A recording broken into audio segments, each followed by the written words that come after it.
Bonsoir, soyez les bienvenus dans 28 minutes. Merci de votre fidélité et bonsoir mes camarades. Bonsoir Elisabeth. L'actualité internationale, c'est le Liban à feu et à sang depuis qu'Israël a été attaqué lundi dernier par le Hezbollah en soutien à l'Iran et en rétorsion. L'État hébreu pilonne sans relâche le sud Liban et a même mobilisé 100 000 réservistes supplémentaires. כפי שהבטחתי לכם, יומיים לאחר 7 באוקטובר, אנחנו משנים את פני המזרח התיכון. וביחס למה שנעשה בהמשך באיראן, יש לנו תוכנית סדורה עם הרבה הפתעות. לערער את המשטר, לאפשר שינוי. Pris en otage par l'Iran à travers le Hezbollah, le Liban, qui compte moins de 6 millions d'habitants, est-il au bord de la crise humanitaire? Quant à l'État hébreu, mène-t-il une guerre préventive ou expansionniste afin de redessiner la carte du Moyen-Orient? On en débattra ce soir et on vous retrouvera en fin d'émission. Marie Bonisseau, que vois-je? Sublime. Et Xavier Mauduit, non, pas de bol, pas de ce côté-là. Oui. Elisabeth, vous savez, une relique a été volée dans une église parisienne, c'est l'église de Saint-Vincent-de-Paul. Il s'agit d'un médaillon précieux dans lequel se trouvait un morceau de tissu, la cape de Saint-Vincent-de-Paul, patrimoine, sacralité. Nous allons reluquer la relique. Excellent Mauduit. Et vous, Marie? Un podomètre peut-il convaincre les Français d'aller voter ce dimanche au municipal? C'est le pari du gouvernement. Je vous détaille ce plan machiavélique. Mais un podomètre qui compte les kilomètres qu'on fait à pied. Très intriguant, à tout à l'heure. Et pour commencer, pourquoi et comment un morveux de 20 ans, aux poches trouées et à la gâchette chatouilleuse, est-il devenu un des mythes de l'histoire culturelle américaine? Pour évoquer Billy the Kid, anti-héros du Far West, ressort à fiction et révélateur au sens photographique du terme des mots de l'Amérique, nous recevons l'écrivain Éric Vuillard qui lui consacre un livre. Et quel livre?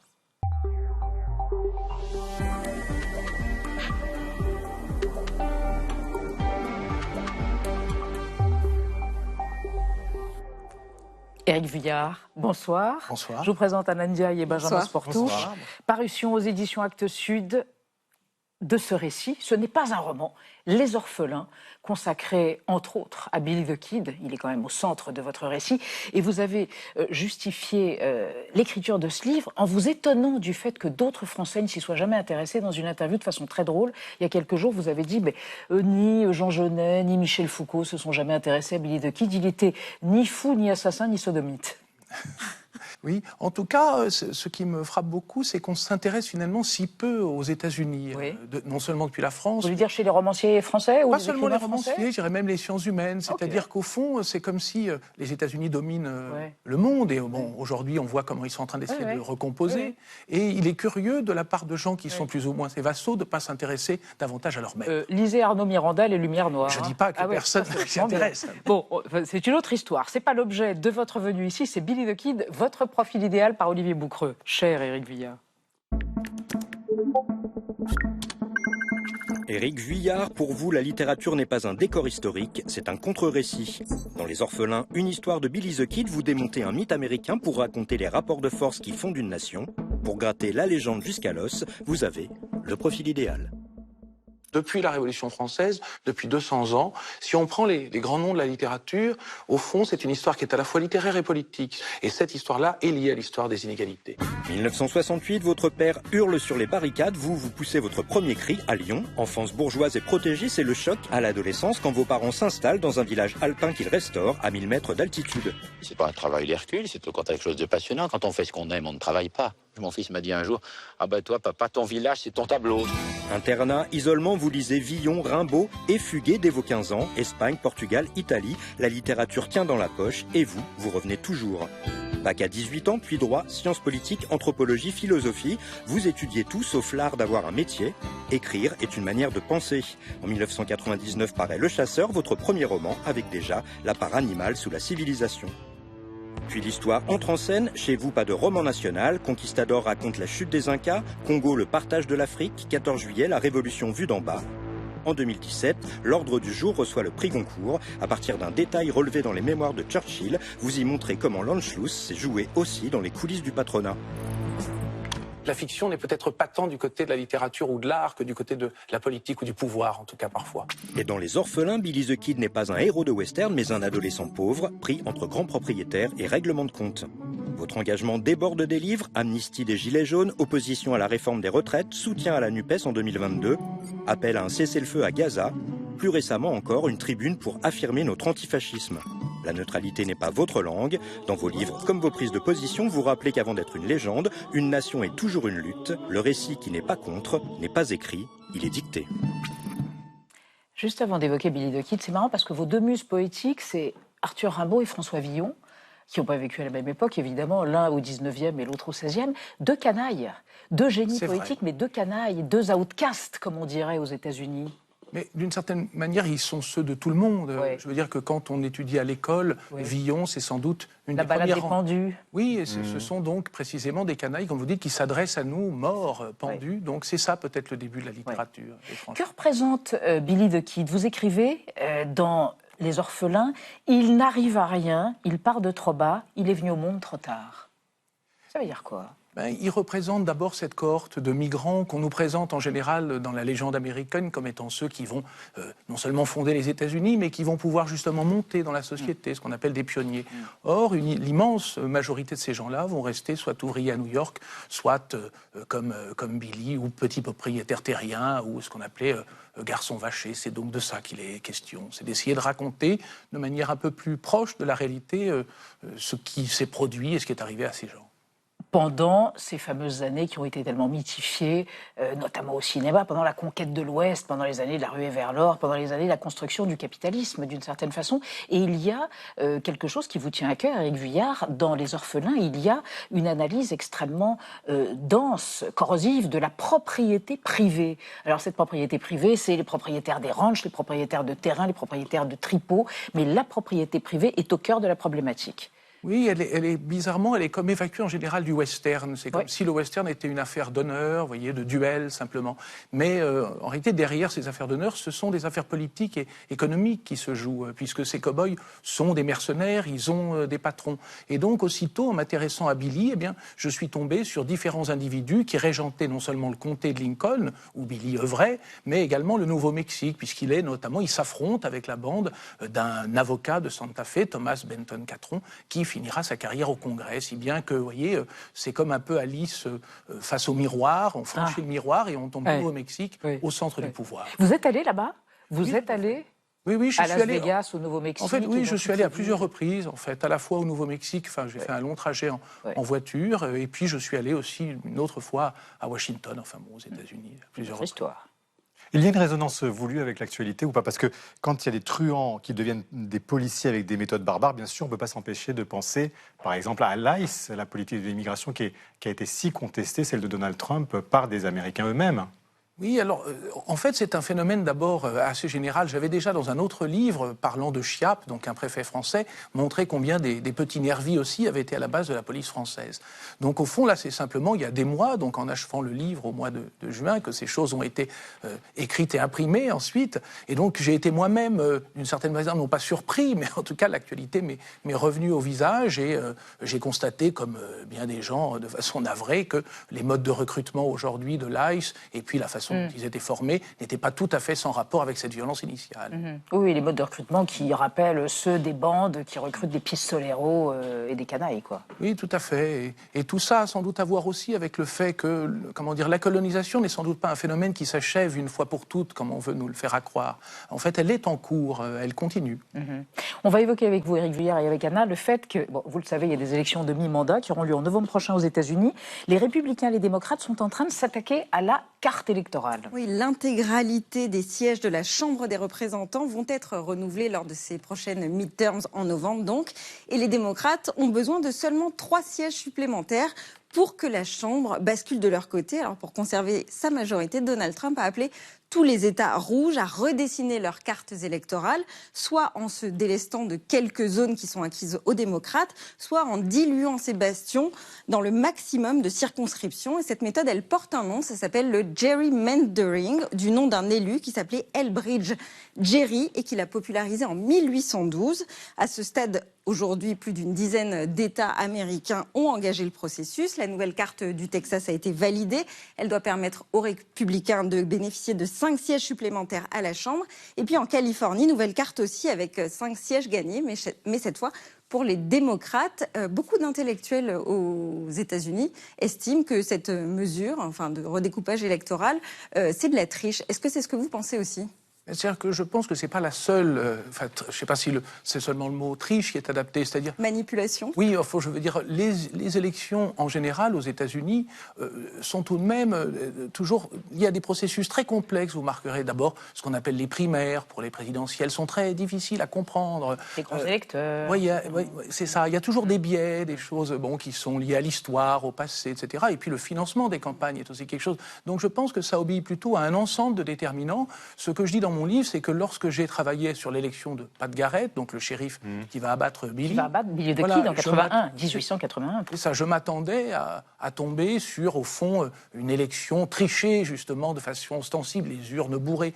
Et en réalité, je suis tombé sur un processus électoral assez banal, mais c'est justement ce processus électoral banal qui m'a choqué. C'est-à-dire les notables qu'on vient chercher, qui financent la campagne, qui s'entremettent, quelque chose qui vient mettre un obstacle, au fond, à la démocratie réelle. Nous-mêmes, nous allons voter dimanche, en toute transparence, sans tricherie. Vous avez eu un engagement politique, vous avez soutenu Jean-Luc Mélenchon en 2022. Est-ce qu'il a toujours votre soutien aujourd'hui, le leader des Insoumis, malgré les sorties récentes qu'il a fait qui ont irrité une partie de la gauche ?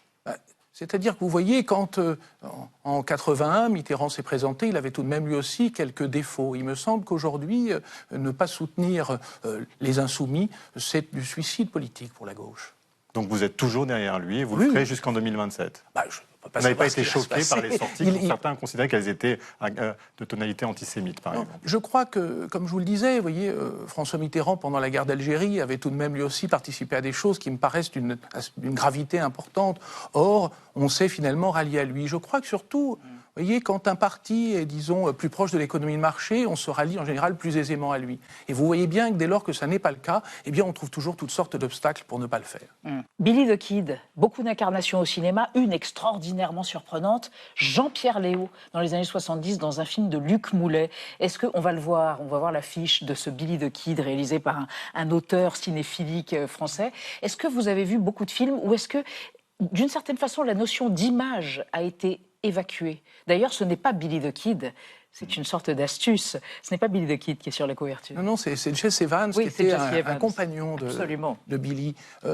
Non, je n'ai pas revu des films spécifiquement, en tout cas pour écrire. Alors, j'ai, comme tout le monde, vu beaucoup de films, beaucoup de westerns et puis beaucoup de films concernant Billy, mais surtout ce qui me frappait, c'est dans le western en général, c'est à quel point il forme une espèce de gigantesque souvenir récurrent, alors avec des épisodes très beaux, mais néanmoins qui nous présentent, comme je le disais, les enjeux réels, à la fois politiques et sociaux, comme étant simplement des enjeux moraux, des problèmes d'honneur, de vengeance, ce genre de choses qui viennent au fond rendre un peu dérisoires les véritables problèmes.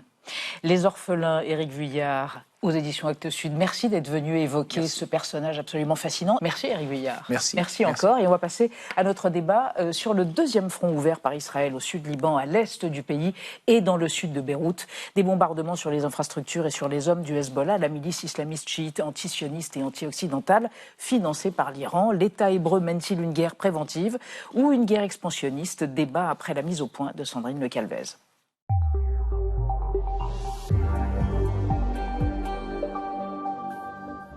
D'épaisses colonnes de fumée dans le ciel de Beyrouth. Israël a de nouveau bombardé ce matin la banlieue sud de la capitale libanaise, bastion du Hezbollah pro-iranien. Des frappes accompagnées de menaces, comme celle de ce ministre israélien d'extrême droite. Vous vouliez nous faire vivre l'enfer, c'est vous qui le vivez. Le sud de Beyrouth ressemblera bientôt à Khan Younes à Gaza. Le Liban replonge dans le chaos de la guerre. Le fragile cessez-le-feu avec Israël a volé en éclats le 2 mars dernier lorsque le Hezbollah a tiré des roquettes sur l'État hébreu pour venger la mort du guide suprême iranien. Depuis, 400 personnes tuées, 1 demi-million de déplacés. Les autorités libanaises pointent la responsabilité du Hezbollah. Il a agi en fonction des intérêts du régime iranien et non pas des intérêts du Liban. C'est une aventure suicidaire. Emmanuel Macron, qui renvoie lui aussi dos à dos Israël et le Hezbollah, a joué aujourd'hui les médiateurs. Le Hezbollah doit cesser toute frappe depuis le sol libanais. Israël doit ensuite cesser au plus vite son opération militaire pour que le calme puisse revenir. Israël, engagé sur 2 fronts, le Liban et l'Iran, a lancé une vague de frappes d'envergure ces dernières heures sur Téhéran, Ispahan et le sud du pays. comme un message envoyé au nouveau guide suprême iranien désigné hier et déjà dans le viseur du Premier ministre israélien qui veut en finir avec le régime des Mollahs. Quant aux prochaines étapes en Iran, nous avons un plan méthodique, avec de nombreuses surprises pour déstabiliser le régime et permettre le changement. Alors, ce plan méthodique israélien peut-il entraîner la chute du régime iranien? Le Liban, champ de bataille d'un conflit régional, risque-t-il de basculer dans une nouvelle crise humanitaire sur fond de tensions communautaires? Guerre préventive ou guerre expansionniste? Quels objectifs Israël poursuit-il? Nos trois invités pour ce débat, Benjamin Petrover, bonsoir. Vous êtes journaliste, spécialiste des questions internationales et vous avez passé près de 10 ans au Moyen-Orient. Selon vous, Benyamin Netanyahou n'a pas la moindre volonté expansionniste au Liban. Il poursuit le combat de sa vie, ajoutez-vous, mettre fin à la menace existentielle que l'Iran représente pour Israël. À côté de vous, Karim Emile Bitar, bonsoir, professeur associé à l'Université Saint-Joseph de Beyrouth, spécialiste du Proche-Orient. Vous êtes enseignant à Sciences Po Paris. Vous estimez que le prétexte d'une guerre préventive semble fallacieux. Depuis les années 90, l'expansion ne fait pas partie de la politique officielle de l'État, officielle de l'État d'Israël, mais nous sommes dans une fuite en avant en ce qui concerne peut-être les intentions de Netanyahou. Et à côté de vous, Yasmina Asrargis, bonsoir. Vous êtes chercheuse associée à l'Université de Princeton et à la Fondation Jean Jaurès, spécialiste du Moyen-Orient. Vous venez de publier Le Mirage de la paix, la véritable histoire d'Israël et des pays arabes. Selon vous, on va vers une crise humanitaire, une vraie crise humanitaire au Liban, et vous ajoutez les Européens qui sont toujours en marge de l'histoire ont un rôle à jouer sur le sujet. Et on démarre le débat, Benjamin, avec le mot du jour, l'expression du jour. Exactement. Lion rugissant, c'est le nom de l'opération lancée par Israël contre l'Iran. Le lion, symbole de vigilance et de résistance dans la culture militaire israélienne, référence biblique également. En juin dernier, déjà, le lion qui se lève était le nom de la première intervention militaire contre Téhéran. Et en mai 2025, c'était les chariots de Gédéon à Gaza.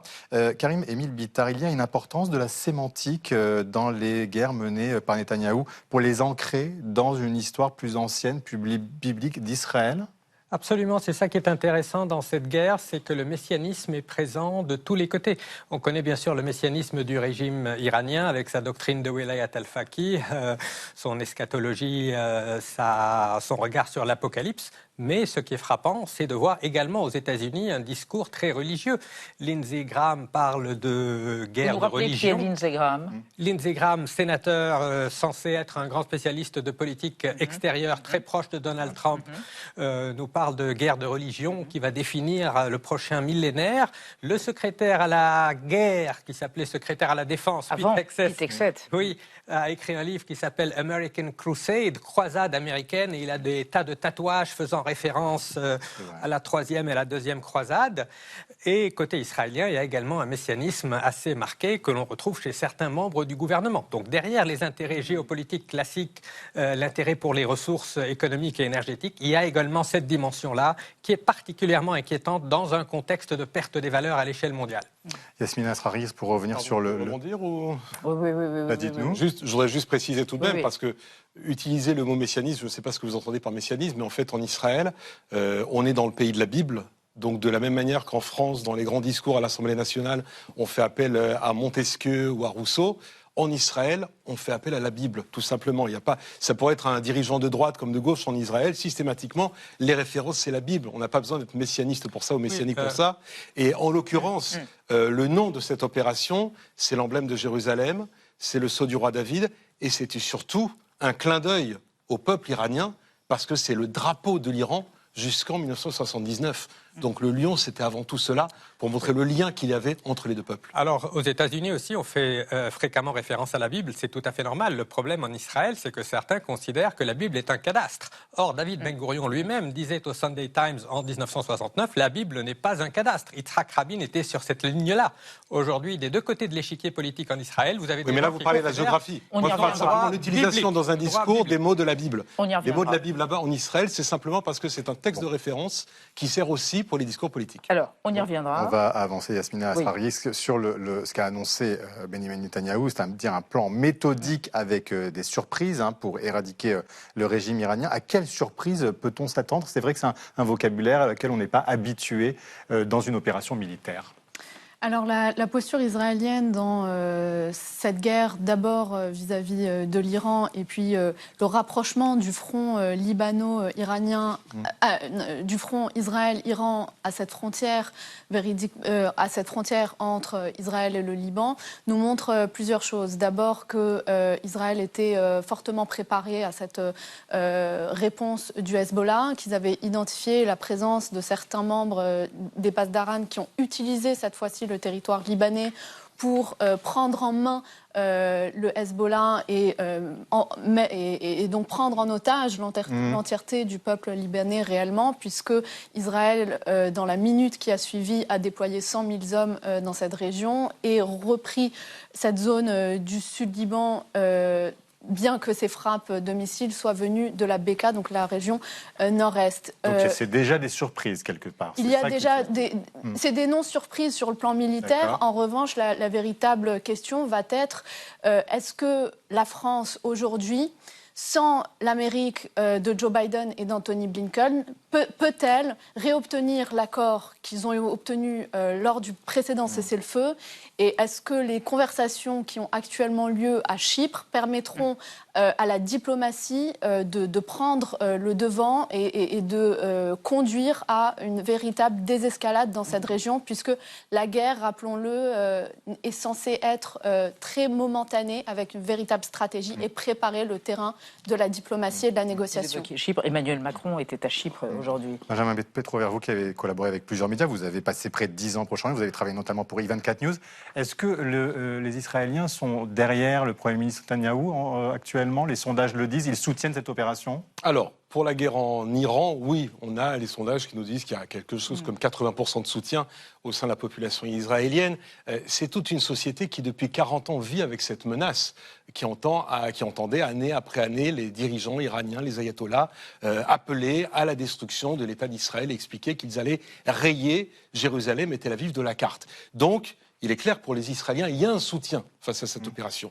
Pour ce qui est de l'opération au Liban, il y a des réserves. Il y a déjà aujourd'hui des réserves parce que dans la société israélienne, et vous, Elisabeth, qui connaissez tellement bien le cinéma, il y a énormément de traumatismes après les différentes guerres qu'il y a au Liban. Et on ne compte pas les films, les séries, les chansons, les musiques, les œuvres d'art qui ont été faites après les différentes guerres au Liban qui ont traumatisé. Entre autres. Il y a Valse avec Bachir, que vous connaissez. Il y a par exemple la chanson qu'on a vue, vous savez, à chaque fois qu'un appel était lancé pour libérer les otages, était chantée en Israël, la chanson à Baïta. On l'a vu aussi à Paris, chantée de multiples fois. Cette chanson n'a pas été écrite pour les otages. Elle a été écrite en 1982 pour appeler au retrait des troupes de Tsahal du Liban. Donc c'est dire si dans la société israélienne, une opération au Liban, c'est signe de traumatisme.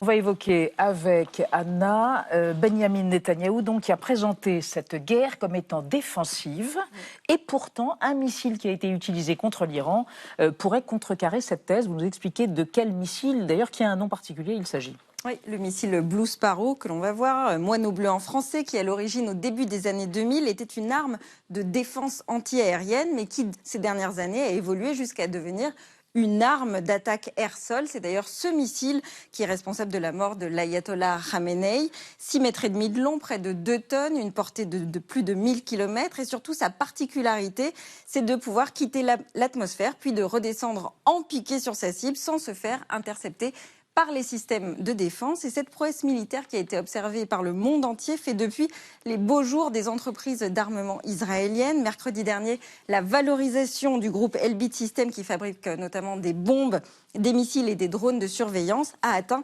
40 milliards de dollars à la bourse de Tel Aviv et s'est placé donc à la première place devant des entreprises pharmaceutiques et des banques israéliennes.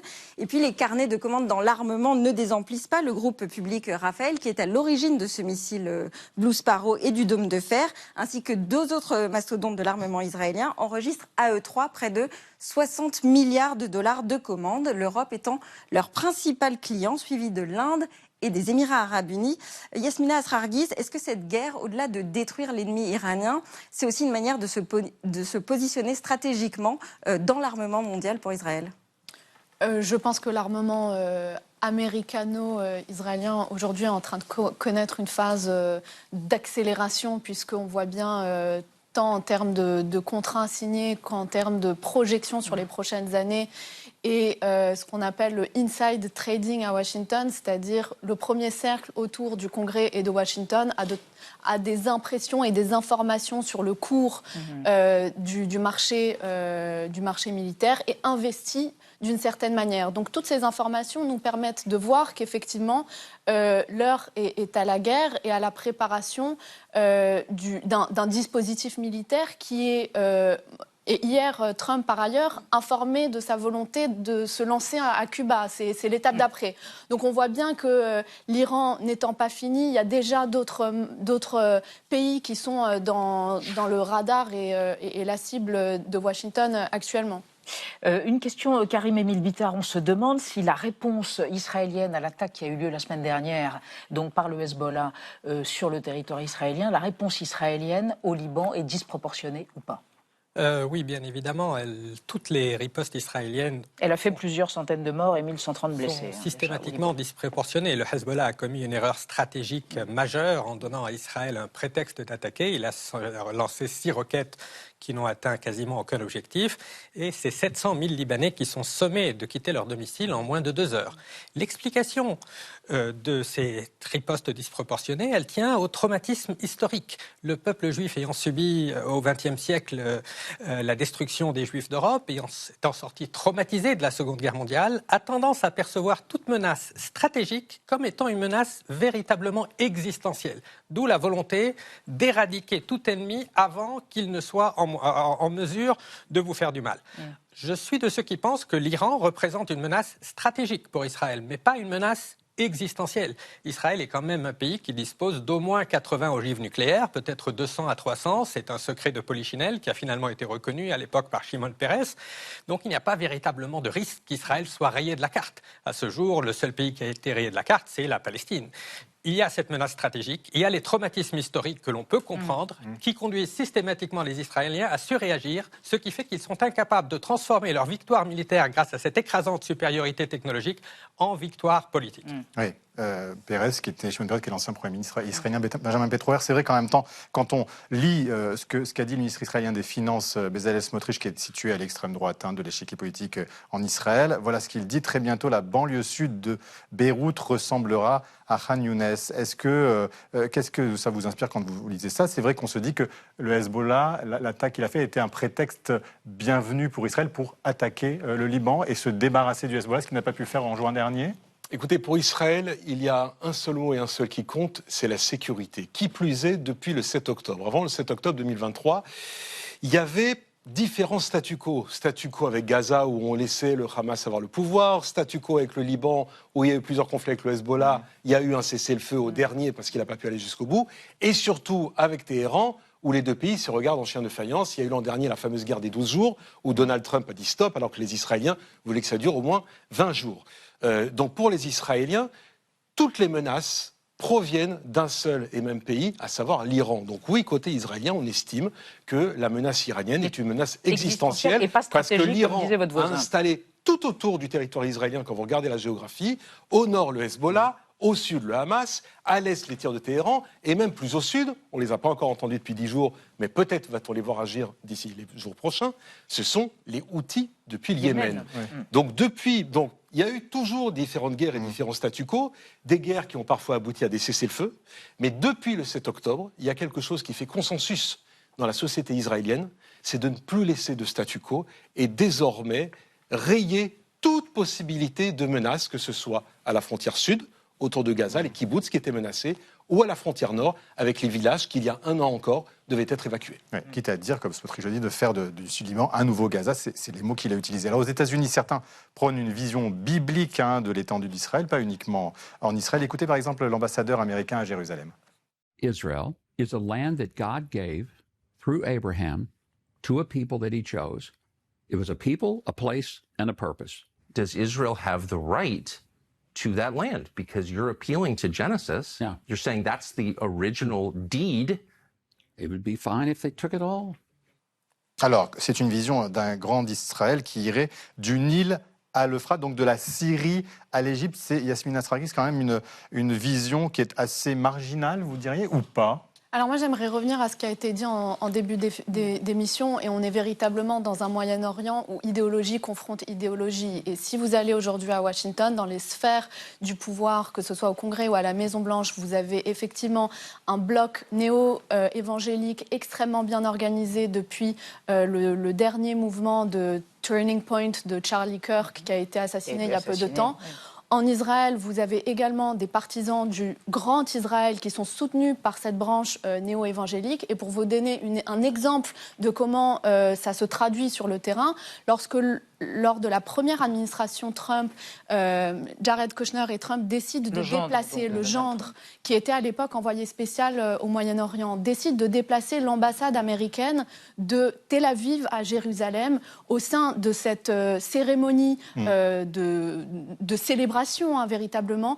90% des invités étaient des pasteurs évangéliques et non pas ni des personnes juives ou israéliennes de la communauté de Jérusalem. Et j'ai eu beaucoup d'entretiens avec des membres des communautés juives de Jérusalem qui ne comprenaient pas pourquoi ils n'étaient pas invités et qui me disaient, par ailleurs, tous les hôtels de la ville sont remplis de pasteurs américains dont certains discours historiques ont été antisémites, comme Karim l'a très bien dit tout à l'heure.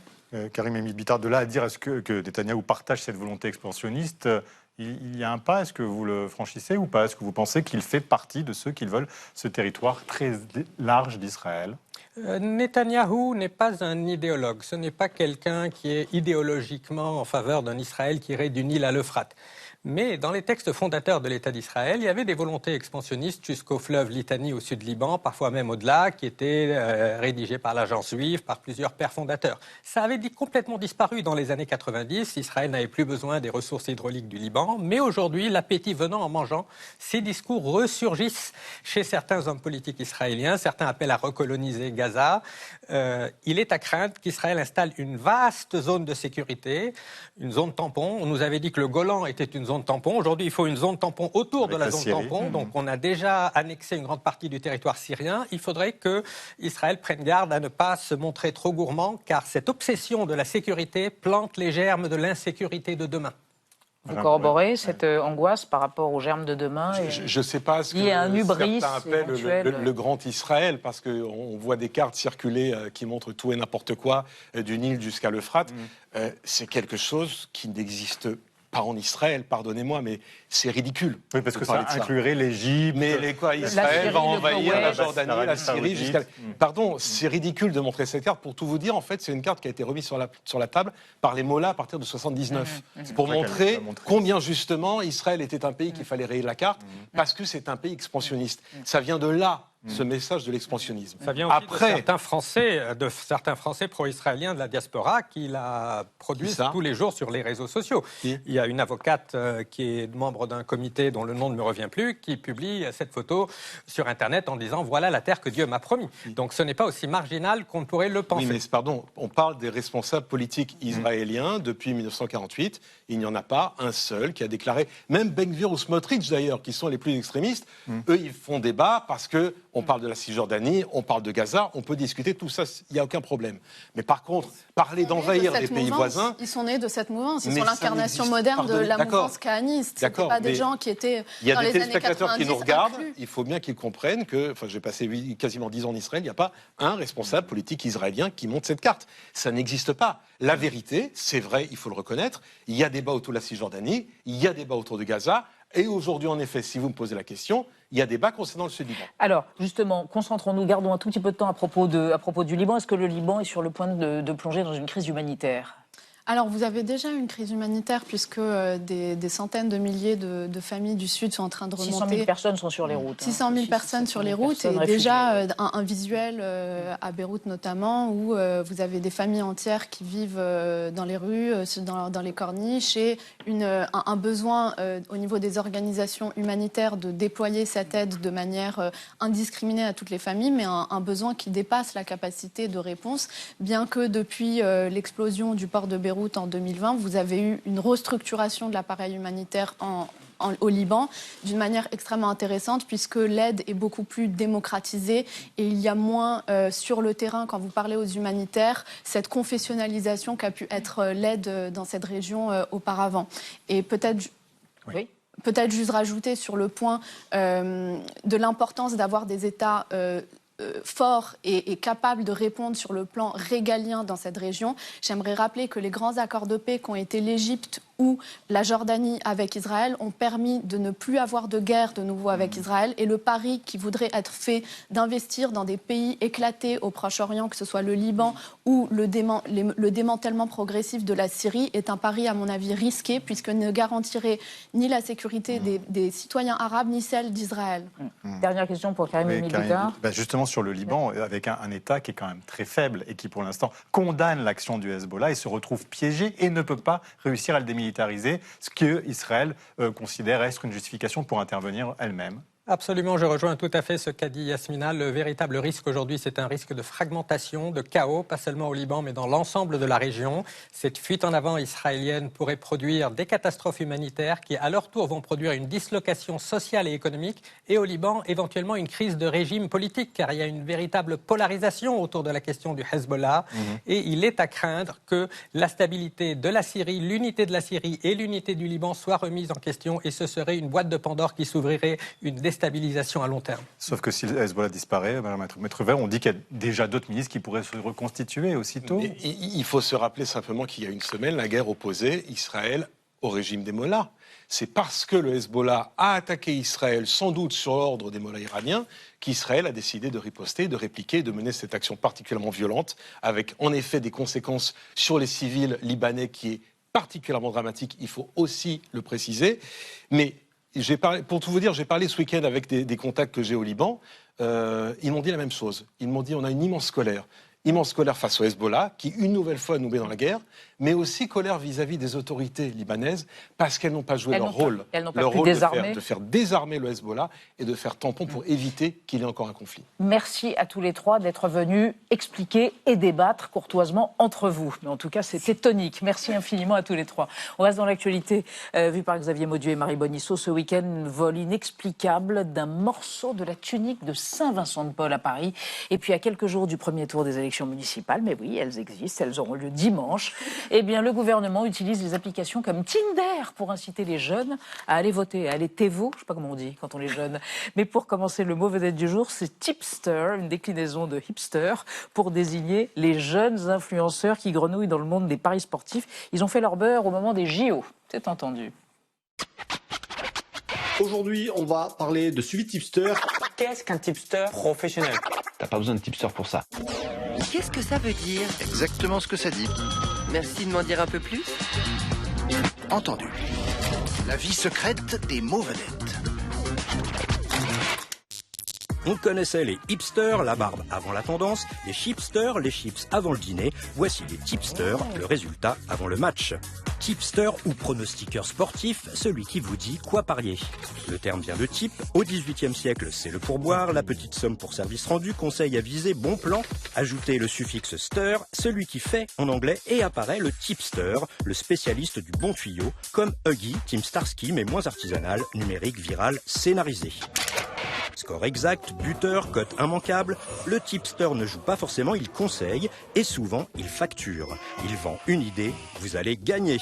En 2024, les paris sportifs atteignent 14 milliards d'euros en France avec près de 4 millions de joueurs. Sur les réseaux, les tipsters se mettent en scène comme dans un clip de rap ou un film de Scorsese. Abonnement VIP, capture d'écran de gain, billets étalés sur la table, la réussite fait le décor, le doute lui reste hors champ. Faut-il en conclure que le petit monde du tipster est tout entier vérolé? L'avocat Mathieu Escande, spécialisé dans les paris sportifs, appelle à la nuance. Oui, il y a les vendeurs de rêves version filtre Dubaï, mais il y a aussi des profils plus discrets, passionnés, mathématiciens, anciens traders, qui eux cherchent la faille et la trouvent, pendant que les bookmakers font la grimace. En 2021, l'affaire Prono Club rappelle que le tuyau peut finir au tribunal. Son président Thomas Boursin mis en examen pour escroquerie en bande organisée et blanchiment aggravé. En 2024, 19 acteurs du secteur contrôlés par la répression des fraudes et la loi influenceur de 2023 a jeté un coup de froid. Interdiction de promouvoir en ligne des abonnements payants de pronostics. Dans les paris sportifs, c'est la règle. On vend des certitudes, mais le résultat reste incertain. Ça, c'est embêtant. Merci, Olivier Boucreux. Montrez. Oh, Elle est toujours c'est là. un chef-d'œuvre. Alors, cher Xavier, qu'est-ce qui s'est passé? Un morceau de la tunique de Saint-Vincent-de-Paul a été dérobé de manière totalement inexplicable à l'église Saint-Vincent-de-Paul de Paris, qui est place Franz Liszt, n'est-ce pas, dans le 10e arrondissement de Paris. Et ce vol de reliques, vous a rappelé votre mission, l'histoire avant tout. La congrégation Carrément. de la Mission, Élisabeth, c'est une congrégation fondée le 17 avril 1625 par un contrat signé entre un curé, Vincent de Paul, et son protecteur, Philippe Emmanuel de Gondi. Elle est aussitôt validée, acceptée par l'archevêque de Paris, avec d'autant plus de facilité que l'archevêque de Paris est alors Jean-François de Gondi, qui est le frère du protecteur. Ça aide quand on se connaît comme ça. Et donc, on a tout de suite là une congrégation qui a pour vocation de favoriser l'évangélisation des pauvres dans le royaume de France et à l'étranger, dans les pays étrangers, c'est très important. Et puis aussi de former le clergé. Tout ça, ça correspond à la vision, à la volonté de son fondateur, Vincent de Paul, une figure extraordinaire de ce siècle de Louis XIII et de Louis XIV, avec un destin incroyable. C'est un petit gars qui est né à Dax et puis qui devient l'aumônier de Marguerite de Navarre. Vous savez, la célèbre fameuse reine Margot, la Bordy. première épouse du roi Henri IV. Et puis après, il devient curé à Clichy, c'est pas très loin de Paris, puis après curé d'une paroisse rurale, et là on n'est pas très loin de Lyon, avant de devenir aumônier général des galères. C'est pour dire combien cet homme-là connaît à la fois les puissants, à la fois les plus modestes et même les plus misérables au moment où il crée sa congrégation. Où l'installe-t-il? Alors à Paris. Au centre de ce qui est l'actuel Paris, c'est-à-dire c'est la porte Saint-Victor, on n'est pas très loin du quartier latin, puis il déménage en 1632 parce qu'il a récupéré un terrain, c'est une ancienne léproserie. Alors là, ça se trouve au nord du Paris d'alors, pour vous dire aujourd'hui on n'est pas loin de la gare de l'Est, c'est l'enclos Saint-Lazare. Et dans cet enclos Saint-Lazare, il installe sa congrégation, ce qui fait que les membres de la congrégation sont surnommés les Lazaristes. Vincent de Paul est canonisé après sa mort qui a lieu en 1660. C'est Saint Vincent de Paul, un saint du XVIIe siècle qui est authentiquement populaire, et on le voit bien, alors sans doute par son activité auprès des plus pauvres, et qui ici a des reliques bien sûr précieuses pour les fidèles, pour les lazaristes, ça c'est très important. Alors une église est construite au 19e siècle à l'emplacement de l'enclos Saint-Lazare, et c'est dans cette église, l'église Saint-Vincent de Paul, qu'était placée une relique. Alors, qu'est-ce que ça vaut tout ça? Parce que vous avez un médaillon en métal précieux qui a été volé, mais bon, c'est un métal précieux en petite quantité. Et puis vous avez ce morceau de tissu, c'est un bout de la cape. Et ça n'a aucune valeur financière. Mais ce vol permet de rappeler combien nos églises sont riches de trésors menacés. Vous avez un rapport de la direction du patrimoine et de l'architecture qui dévoile qu'en 2024, 95% des objets d'art volés dans les monuments historiques le sont dans des édifices religieux, dans les églises, 95%. Et ça ne cesse d'augmenter. Et s'attaquer à ces objets, c'est s'attaquer à notre histoire, à notre mémoire commune aussi. S'attaquer au patrimoine, c'est également un sacrilège. C'est bien dit, et même bien affirmé. Alors après le saint, un dessin. Faire voter les gamins, c'est ça? Avec des applis. D'ailleurs, message d'abord à celles et ceux qui... Vous savez, il y a des gens qui n'arrivent jamais à mettre leur téléphone portable en mode silencieux. On vous voit, on vous entend surtout. Et ça risque de faire ting, ting, ploup, ploup ce week-end, puisque vous allez recevoir des petits messages, des notifications pour vous dire d'aller voter. Le service d'information du gouvernement, le SIG, dont l'une des missions est de lutter contre l'abstention, a noué des partenariats avec de nouvelles applications privées, comme par exemple WeWard. C'est un podomètre virtuel qui est très populaire. Donc c'est une application sur votre téléphone qui compte les pas que vous faites chaque jour. Le journal Le Monde nous dit qu'il y a 5 millions de Françaises et de Français qui l'utilisent régulièrement. C'est énorme parce qu'on doit aimer marcher en France, mais aussi parce que WeWard vous donne quelques petits centimes d'euros à chaque kilomètre parcouru. Et ça, on adore l'argent en France. Voilà. Donc bref, exceptionnellement, ce dimanche, le petit panda de WeWard, c'est la mascotte, va secouer un drapeau tricolore et dire à ses abonnés marcheurs: enfilez vos baskets, allez voter à pied. En marchant. Voilà, voilà, je l'ai mal imité. Il y a d'autres services qui ont accepté de passer le message. Alors, le message, donc, c'est toujours le même, c'est va voter, mais ça se décline selon la raison d'être des applications. Par exemple, ces 2 derniers mois, l'application fort connue de rencontre Tinder a répété à ses amoureux de l'amour: évite le goumin, n'oublie pas ta procuration. C'est quoi le Je goumin? vois votre tête. Alors le goumin, c'est le chagrin d'amour qui vous submerge quand vous êtes fait larguer. Voilà, c'est de l'argot ivoirien. Vous connaissez pas ce mot parce que vous ne faites jamais parce qu'on est larguer. vieux, Ben parce voilà, qu'on est non, non, vieux, oui. on va pas- On va pas sur Tinder. Vous n'êtes pas la cible là de Tinder. Ce sont les dommage. 18-25 ans qui sont visés, évidemment, parce que l'abstention des jeunes Françaises et Français, c'est une vraie crainte. Aux dernières municipales, je ne sais pas si vous vous rappelez du contexte, on avait voté à l'apogée de la pandémie de Covid-19, juste avant d'être confinés. Résultat, il y avait eu 55% d'abstention au premier tour. C'était du jamais vu pour ce type de scrutin. Le Monde rappelle d'ailleurs fort à propos que certains maires aujourd'hui en place ont été élus avec à peine 11% des inscrits dans leur commune. C'est un vrai problème démocratique. Alors, c'était dû à des circonstances exceptionnelles du Covid. Oui, on se demande si ça va revenir totalement comme avant la participation. On ne sait pas, les experts prévoient autour de 60% de participation pour ces scrutins, surtout chez les plus âgés, qui sont de retour aux urnes, et les habitants des banlieues les plus riches. Donc, c'est deux catégories qui, traditionnellement, votent plutôt à droite et au centre. À voir si les jeunes vont rejoindre cette cohorte à pied ou alors pour aller draguer au bureau de vote. Ah, bah on en parle lundi. Bilan lundi prochain avec vous, Marie. Merci. Nous, on se retrouve demain, évidemment, à 20h05. Tchuss.